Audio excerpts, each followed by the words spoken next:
Паруфорд в действии.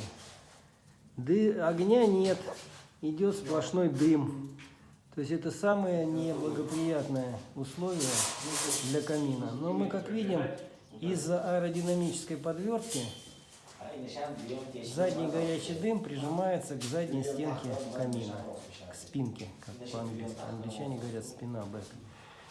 И вот он, этот наш замечательный аэродинамическая подвертка по Руфорду.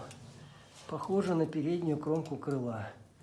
И как видим, дым стелется сзади, а холодный комнатный воздух идет спереди, вдоль этой аэродинамической подвертки. Ну вот дым от костра видно, а тандыр почти прогорел, и там дыма не видно. Ну там горячий воздух просто таким же образом стелется, только мы его не видим. Ну как мы видим, тандырчики мы слабоватые, мало дров положили. Видите, тут еще внизу-то уже белые стенки, а снаружи черные. Это значит, что мы положили мало топлива. Но все это приходит с опытом.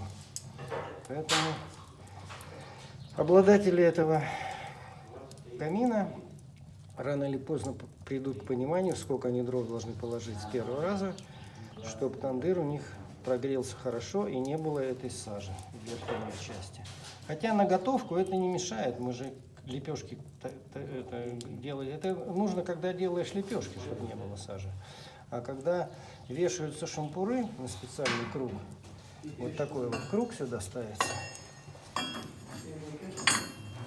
и сюда вешаются шампуры. Ну, когда прогорит все, естественно, когда пламени не будет, когда останутся угли, то можно вешать даже с грязной, с засаженной стенками. Потому что шашлык, он висит, и со всех сторон инфракрасными лучами пропекается мясо.